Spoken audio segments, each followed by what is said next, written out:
Telugu Desam party వాళ్ళు, కూటమి ప్రభుత్వం వాళ్ళు రోజుకో మాట మాట్లాడుతున్నారు. ఒకడేమో 300 కోట్ల స్కామ్ అంటాడు, ఒకడేమో 400 కోట్ల స్కామ్ అంటాడు. నిన్న ప్రభుత్వమే ఒక రిప్లై ఇస్తూ ఏం చెప్పింది, స్పోర్ట్స్ మినిస్టర్ ఏం చెప్పినాడు, ఆడదాం ఆంధ్రాకు కేటాయించింది కేవలం 119 కోట్లు అని చెప్పినాడు. కేటాయింపే 119 కోట్లు ఉంటే 400 కోట్ల స్కామ్ ఎట్ట జరుగుతుంది? అంటే ఏమన్నా అసెంబ్లీకి మామూలుగానే పోతున్నారా, ఏమన్నా సేవించి పోతున్నారా? ఆరోపణలు ఎన్ని రోజులు ఈ ఆరోపణలు, ఈ పనికి మాలిన ఆరోపణలు.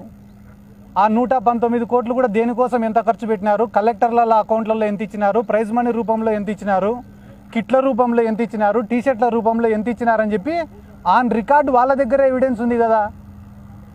కూటమి ప్రభుత్వం ఏర్పడి దాదాపుగా ఈ రోజుకి సంవత్సరం రోజులైంది. ఎన్నికల ముందర సంవత్సరం రోజులు ఏం ఏడ్చినారు? ఒకరోజు భువనేశ్వరమ్మ గారిని తిట్టినారని చెప్పి ఒకరోజు, చంద్రబాబు నాయుడిని అరెస్ట్ చేసినారని ఒకరోజు, పవన్ కళ్యాణ్ని తిట్టినారని చెప్పి ఒకరోజు, ఏడ్చి ఓట్లు అడుక్కున్నారు. సరే, జనాలు పాపం నమ్మినారు. ఏంద్రా ఇంత ఏడుస్తున్నారు, 80 ఏళ్ళ వయసులో చంద్రబాబు ఏడుస్తున్నాడు, అమ్మ యాపొద్దు ఇంట్లో నుంచి బయటికి రాని ఆడమ్మ బయటకు వచ్చి ఏడుస్తుంది, ఈ పవన్ కళ్యాణ్ అంటే ఎప్పుడు ఏడుస్తాడులే. వీళ్ళు ఏడ్చి ఓట్లు అడుక్కున్నారు, ఓట్లు సంపాదించుకున్నారు. ఇప్పుడైనా పరిపాలన పైన దృష్టి పెట్టచ్చు కదా. ఇప్పటికి 10 నెలలు అయింది. ఒరే అమ్మఒడి పథకం ఏమైందిరా, తల్లికి వందనం ఏమైందిరా అంటే, వల్లభనేని వంశీ మా వాళ్ళని తిట్టినాడంట. మేము అడిగేదానికి నువ్వు చెప్పేదానికి సంబంధం ఉందా? ఒరే రైతులకు 20,000 రూపాయలు ఏమైనారా అంటే, పోసానికి ఇష్టం వెళ్ళి పచ్చిబూతులు తిట్టాడు మమ్మల్ని అంటాడు ఒకడు. ఒరే రేపు ఎల్లుండో మళ్ళీ అదేందిరా సిలిండర్లు ఏమైనారా అంటే, ఆడదాం ఆంధ్రలో 400 కోట్లు పోయినాయి అంటాడు. అంటే మనం అడిగేదానికి, ప్రజలు అడిగేదానికి, వాళ్ళు చెప్పేదానికి ఎక్కడ కూడా పొంతన లేదు. మీరు రాసి పెట్టుకోండి, ఇంకొక 4 ఏళ్ళైనా కూడా ఇవే బీద ఏడుపులు ఉంటాయి తప్ప ఈ రాష్ట్ర ప్రజలకు వాళ్ళు చేసేదంటూ ఏముండదు. ఈ రాష్ట్ర ప్రజలు కూడా ఏం చేశారు మొన్న ఎలక్షన్లలో, మేము పోయి అమ్మ వైసీపీకి ఓటేయండి అమ్మా అంటే, ఏసం పోనైనా వైసీపీకి అన్నారు తప్ప ఎవరు మమ్మల్ని వ్యతిరేకించలే, మాకేం ఎదురు చెప్పలే, మమ్మల్ని తిట్టను కూడా తిట్టలే ఓడు. కానీ టీడీపీ వాళ్ళకి చెప్తానన్న ఆయన, మీరు జనాలలోకి ఈసారి పోయి ఓట్లు అడిగితే చీపుర్లు చెప్పులు రెడీగా ఉన్నాయి.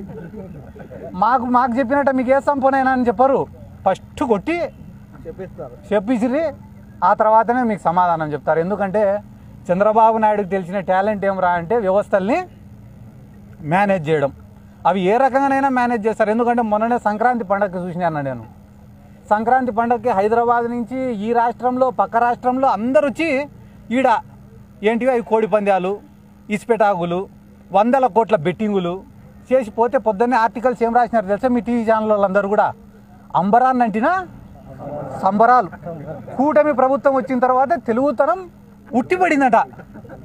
అదే వైసీపీ గవర్నమెంట్లో జరిగితే క్యాబ్రే నడిపించిన మంత్రి, క్యాజినో నడిపించిన కొడాలి నాని, ఇవేనా మీరు రాసిన హెడ్డింగులు? అంటే వ్యవస్థని మేనేజ్ చేస్తే ఒక రకంగా, మేనేజ్ చేయకుంటే ఒక రకంగా. ఎన్ని గ్రామాలలో అన్న టీడీపీ వాళ్ళ పతనం ఏడ ప్రారంభమైందో చెప్తా, మీరు రాసి పెట్టుకోండి. వైసీపీ 5 ఏళ్ళు అధికారంలో ఉన్నప్పుడు నష్టపోయింది వైఎస్ఆర్ కాంగ్రెస్ పార్టీ కార్యకర్త. మళ్ళీ ఈరోజు తెలుగుదేశం పార్టీ అధికారంలోకి వచ్చినాక పొద్దున్న నుంచి రాత్రి వరకు కేసులు పెడతా ఉండేది వైఎస్ఆర్ కాంగ్రెస్ పార్టీ కార్యకర్తలు. అమాయకుల జోలికి పోతే ఏమొస్తుందిరా? మీకు దమ్ముంటే నిజంగానే మైనింగ్లో ఎవడైనా దోచుకునిటేనో, లిక్కర్లో ఎవడైనా దోచుకుంటే వాళ్ళ జోలికి పోంటారా? పేదోళ్ళ జోలికి పోతే ఏమొస్తుందిరా? నాకు అర్థం కాలే. మీరు రాసి పెట్టుకుని అన్న 3 సంవత్సరాలు ఈ రోజు నుంచి వైఎస్ఆర్ కాంగ్రెస్ పార్టీ జగన్మోహన్ రెడ్డి సొంత జోబిలో నుంచి సాడ లెక్క అని మాట్లాడిన ప్రతి ఒక్కడు కూడా ఈరోజు ఏ పండగ జరిగినా, ఏ పండగ వచ్చినా డబ్బు రొటేషన్ లేక, మార్కెట్లో డబ్బులు తిరక్క, వ్యాపారస్తులు కానీ, చిన్న చితక ప్రాణాలు కానీ, చిన్న రైతులు కానీ ఒరే జగన్ ఉంటే బాగునిండు కదా రాని అనుకుంటున్నారు. మీరు రాసి ప్రతి ఒక్కడు అనుకుంటున్నాడు. మేము చెప్పాల్సిన అవసరంలే. ఇంకొక 4 నెలలకో 5 నెలలకో ఈ తిరుగుబాటు అనేది ఏ స్థాయిలో మొదలవుతుందో మీరే చూసుకోండి. మళ్ళీ మేము ప్రత్యేకంగా చెప్పాల్సిన అవసరంలే. ఈ ఆడదాం ఆంధ్ర పైన సిఐడి ఎంక్వైరీలో ఏం దొరకకుంటే సిబిఐ ఎంక్వైరీకి ఇస్తే కనీసం వాళ్ళన్నా కొండనంత దొవి ఎలకనేమన్నా పట్టుకుంటారేమో చూడాలా. ఎందుకంటే కానీ వాడు ఎవడో చెప్తాడు, నిన్న నాసిరికం వస్తువులు ఇచ్చినారంట. ఏమిచ్చినారు? 38 కోట్ల రూపాయలతోటి సామాగ్రి కొన్నారన్న. ఎంత? 38 కోట్లతో సామాగ్రి. ఎన్ని సచివాలయాలకు కొన్నారు? 15,000 సచివాలయాలకు కొన్నారు. 15,000 సచివాలయాలకు 100 కోట్లు పెడితే ఇంగ్లీష్ విల్లో బ్యాట్లు, కోకాబురా బ్యాట్లు, కోకాబురా బాల్లు వస్తాయి. 38 కోట్లతోటి 15,000 సచివాలయాలకు ఇచ్చేటప్పుడు రబ్బర్ బాల్ బ్యాట్లే వస్తాయి తప్ప క్రికెట్ బాల్ బ్యాట్లు వస్తాయా? వానికి ఏమైనా తెలివైన ఉండాలి కదా మాట్లాడేటోనికి. ఇంకా ఎక్కువ ఆడదాం ఆంధ్ర గురించి డేటా కావాలంటే చంద్రబాబు నాయుడు సీటు పక్కనే ప్రద్యుమ్న గారు అని చెప్పి ఒక ఆయన ఉంటాడు, ఐఏఎస్ ఆఫీసర్. ఆయననే టెండర్లు వేసింది కానీ ప్రొక్యూర్మెంట్ జరిపించినది కానీ ఈ ఆడదాం ఆంధ్రాని కండక్ట్ చేసినది కూడా ఆ ప్రద్యుమ్న గారే. ఆ ప్రద్యుమ్న గారిని ఈ చంద్రబాబు నాయుడు గారు ఒకసారి పిలుచుకొని పక్కన కూర్చోబెట్టుకొని ఏమన్నా సిద్ధార్థ రెడ్డి కానీ ఇంకొకరు కానీ దీంట్లో ఆడదాం ఆంధ్రాలో ఏమైనా తిన్నారా అంటే, సార్ పాపం ఒక 50,000 రూపాయలు టికెట్లకు ఖర్చు పెట్టింటాం సార్ వాళ్ళపైన. ఈ కర్నూలు నుంచి విశాఖపట్నానికి, విశాఖపట్నం నుంచి కర్నూలుకి పాపం ఆడ వాళ్ళకి భోజనాలు 2 పూట్ల పెట్టి పంపించినాం సార్, అంతకుమించి వాళ్ళకేం ముట్టలేదు సార్ అని చెప్తే చంద్రబాబు కూడా పొద్దున్నే ఇడిచిపెట్టండి రా పాపం వాళ్ళకేం టికెట్ డబ్బులు కూడా ఇచ్చినట్టు లేవంటాడు. కాబట్టి ఇటువంటి బోగస్ మాటలన్నీ మాట్లాడడం సాలిచ్చి ప్రతి నియోజకవర్గంలో ఈరోజు employment full Chandrababu Naidu government వచ్చినాక.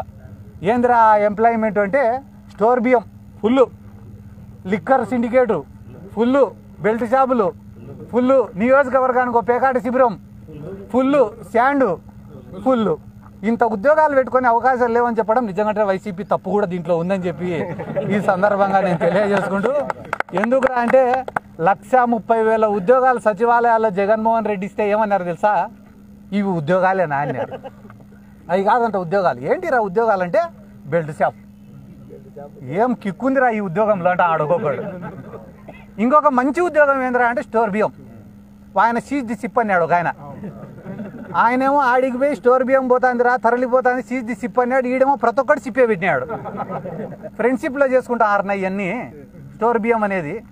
కాబట్టి ఇవన్నీ ఎక్కువ రోజులు పట్టమన్నా. కానీ నేను కోరుకునేది ఏమరా అంటే, సామాన్య కార్యకర్తను ఇబ్బంది పెడుతున్నారు, పేదోడి పైన అక్రమంగా కేసులు పెడుతున్నారు. ఈరోజు గ్రామాలలో పరిస్థితి ఏముందిరా అంటే, దారిలో ఒకటి పోతా అంటే రేపు కూడా కానీ తిడతారు. ఏంద్రా తిడతాను అని మీదికి పోతేనే వెంటనే వాడిపైన కేసు. తిట్టినోడిని ఏమనడంలే, తిరగబడినోడిని కేసులు పెడుతున్నారు.